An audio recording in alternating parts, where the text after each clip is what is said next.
अगर ticket clear होती है, कुमार शरदवीर सिंह जो प्रेजेंट विधायक यहाँ हैं, मेरी टक्कर उन्हीं से होगी, बाकी किसी से टक्कर नहीं होगी। अनिरुद्ध जी, भारत एक कृषि प्रधान देश है, तो अभी आपने देखा कि किसान को डीएपी के लिए, यूरिया के लिए जो है कालाबाजारी हुई, किसान को बहुत महंगा खरीदना पड़ा। अगर आपकी विधायक और सरकार बनती है आपकी, तो किसानों की इन समस्याओं के समाधान के लिए आप क्या करने वाले हैं? अच्छा, जलालाबाद में जो बाढ़ प्रभावित गाँव हैं, विधायक बनने के बाद उनकी समस्या के समाधान के लिए आप क्या करेंगे? जहाँ जाते हैं तो हमसे लोग पूछते हैं, ये बताइए मोदी जी की पार्टी और योगी जी की पार्टी से तो नहीं हो?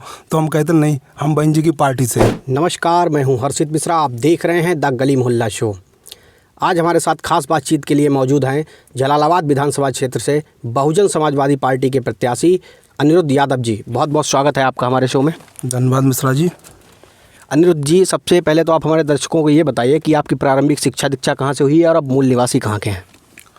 हम मूल निवासी मिर्ज़ापुर ब्लॉक, ग्राम हरसीपुर और डिस्ट्रिक्ट शाहजहाँपुर, और विधानसभा 132 जलालाबाद है, तहसील कलान पड़ती है। मेरी शिक्षा जूनियर तक ग्राम हरसीपुर में हुई, उसके बाद शाहजहाँपुर, और मैंने बीएड गाज़ियाबाद से दुआई से किया है। अल्लाह एसएस कॉलेज से किया है। एसएस कॉलेज से किया जी। अच्छा, 2022 जो विधानसभा चुनाव आने वाले हैं, कैसी तैयारी चल रही हैं आपकी?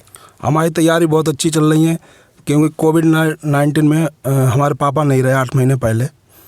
उसके बाद मुझे चुनाव लड़ना था, तो मैंने ये नहीं देखा कि मुझे टिकट मिलेगा या नहीं मिलेगा, या किस पार्टी से मिलेगा या कहीं नहीं। पापा मेरे बहुजन समाज पार्टी में प्रभारी 132 जलालाबाद से थे, वही पद मुझको मिला। उसके बाद हम लगातार पार्टी में रहे, और उसके बाद मैंने एक भी दिन कहीं खाली नहीं बैठे। हर समय 15 से और 17,000 के बीच वोटरों से मैंने पढ़ मिला। सबके दरवाजे गए, चरण वंदना की और सबसे सहयोग मांगा और मेरी टिकट भी क्लियर हो गई है। बहन जी ने आशीर्वाद दे दिया है, और मैं हर जगह जाता हूँ, किसी का दरवाज़ा, ना मेरी कोई पार्टी है, ना मेरा कोई प्रत्याशी है, ना मेरी किसी से भलाई है, ना मेरी किसी से बुराई है, और मैं हर बिरादरी में जाता हूँ। मुझे ये नहीं कि ये किसकी पार्टी है, क्या है, वो मेरे पापा के सबसे संबंध थे। मतलब किसी भी जात का कोई भी व्यक्ति हो, मैं भी वैसे ही जाता हूँ, और मैं सबके दरवाजे जाता हूँ। बहन जी का नारा है, सर्वजन सुखाय, सर्वजन हिताय, सर्वजन सुखाय। तो हम सबके यहाँ जाते हैं, और बहन जी ने सबसे ज़्यादा सीटें बहन जी ने क्लियर कर दी हैं। उनके प्रत्याशी बहुत दिन पहले से क्षेत्र में आए, और हम तो 8 महीने हो चुके हैं, और बहन जी ने आशीर्वाद दे दिया है। तो अब आगे प्रत्याशी अभी सोच रहे हैं कब किसका टिकट होगा, तो वो क्षेत्र में आएंगे। हम 8 महीने से क्षेत्र में ही हैं। यादव जी, आप जनता के बीच जाते हैं, वोट और सपोर्ट की अपील करते हैं, तो क्या लग रहा है आपको जलालाबाद विधानसभा क्षेत्र की जनता किन मुद्दों के साथ वोट करने वाली है आपकी? जलालाबाद की जनता अभी तक जो भी विधायक लोग हैं, हम तो बहुत गांव में जाते हैं, तो मैंने देखा बहुत गांव ऐसे हैं कि वहाँ से पोलिंग पूरी डंप होके जाती है उनकी, लेकिन उन गाँव में रास्ता नहीं है। और उसके बाद आप देख रहे हैं कोलाघाट पुल, अभी माननीय मोदी जी की जब रैली थी, तो वो पुल 4 दिन में बनके तैयार हो गया। अब लगभग 15 दिन से ज़्यादा हो गए, वो पुल चालू नहीं हो पा रहा है। सिर्फ पटले नहीं आ रहे हैं, जो लकड़ी के पटले होते हैं, वो शायद 100 पटले कम है, वो नहीं आ रहे हैं। माननीय मोदी जी की जो रैली थी, तो उसमें वो 4 दिन में पुल बनके तैयार हो गया। तो जनता जो है, आपको लग रहा है कि किन मुद्दों के साथ आपकी वोट करेगी? सबसे बड़ी तो गाय की समस्या है। हर जगह जहाँ जाते हैं तो हमसे लोग पूछते हैं, ये बताइए मोदी जी की पार्टी और योगी जी की पार्टी से तो नहीं हो?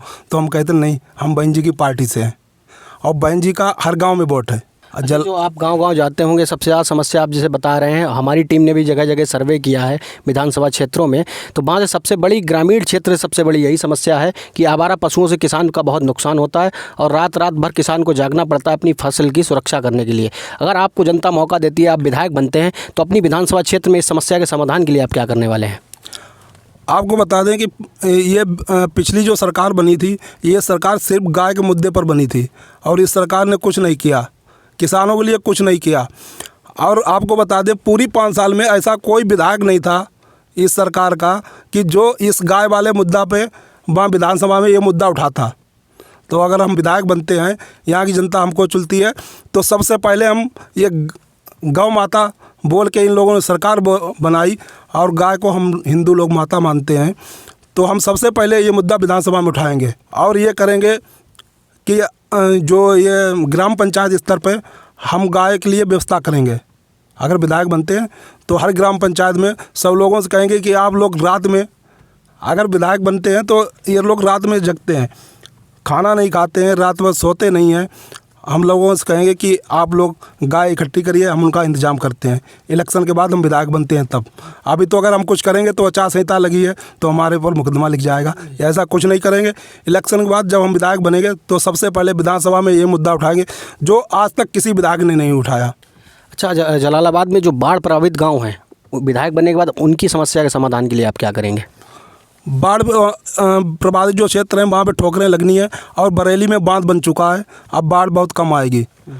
बरेली में बांध बन गया है। अच्छा। और वही ये गंगा और रामगंगा के बीच में जो बड़ी गंगा का तो सैलाब नहीं इधर आता है, रामगंगा का आता है, वहाँ पे बांध बन गया है तो सैलाब अब जहाँ तक हमारा मानना है नहीं आएगा। अच्छा, तो आप अगर विधायक बनते हैं तो आपकी विधानसभा क्षेत्र में ऐसी कौन सी 3 समस्याएं हैं जिनको आप सबसे पहले समाधान कराना चाहेंगे?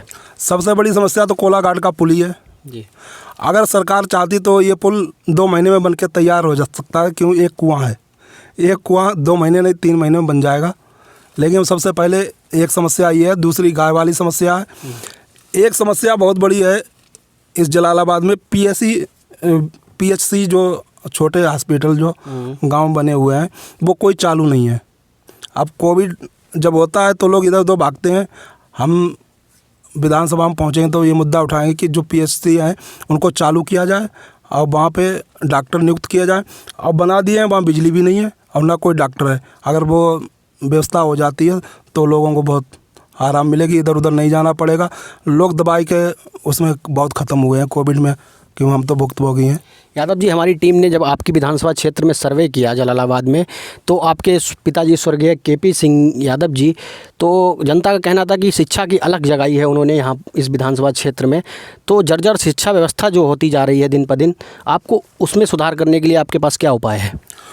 शिक्षा व्यवस्था तो तभी सही हो सकती है जब ये सरकार चेंज हो, क्योंकि इस सरकार में बाबा जी ऊपर बैठे हैं तो जिनका तो कोई बच्चा तो है ही नहीं बाबा जी के।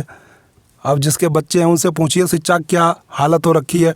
मेरी बिटिया भी 4 साल की हो गई, भी वो स्कूल जाती, एडमिशन कराया, 2 महीने स्कूल गई, फिर स्कूल बंद हो गए। तो शिक्षा की तो व्यवस्था बहुत बेकार है। और उसके बाद परीक्षा तो ये सरकार करा ही नहीं पाती है। और अभी बीए फर्स्ट ईयर में अभी मैंने देखा, अभी इसी महीने दिसंबर में पेपर करा दिए, उसके बाद एडमिशन शुरू कर दिए। और शिक्षा व्यवस्था तो बहुत बेकार कर रखी सरकार ने। अनिरुद्ध जी, भारत एक कृषि प्रधान देश है, तो अभी आपने देखा कि किसान को डीएपी के लिए, यूरिया के लिए जो है कालाबाजारी हुई, किसान को बहुत महंगा खरीदना पड़ा। अगर आपकी विधायक और सरकार बनती है आपकी, तो किसानों की इन समस्याओं के समाधान के लिए आप क्या करने वाले हैं? मैं कहना चाहूँगा कि बहुजन समाज पार्टी की जब भी सरकार रही है तो किसानों को कभी खाद के लिए इधर उधर दर की ठोकरें नहीं खानी पड़ी। और जब बहन जी की सरकार बनी थी 2007 में, उस समय गन्ने का रेट 125 रुपये था और बहन जी ने वो रेट 250 रुपये किया था, जस्ट दूना किया था। और जाते जाते जब सरकार गई तो बहन जी ने 40 रुपये और बढ़ा के गई थी, लेकिन लागू नहीं हो पाया था। वो नई सरकार ने 2012 में लागू किया। तो सबसे किसानों की हितैषी सरकार है तो वो बहुजन समाज पार्टी है, क्यों बहन जी सबका ध्यान रखती हैं। बहन जी ने कन्या विद्याधन दिया, जनता बहुत त्रस्त है इस सरकार से। यादव जी, आप अपना सीधा मुकाबला किस प्रत्याशी से देख पा रहे हैं, सपा के या भाजपा के प्रत्याशी से? हमारा तो अभी सीधा मुकाबला किसी से है ही नहीं, क्योंकि अब यहाँ पे टिकट किसी की क्लियर नहीं है।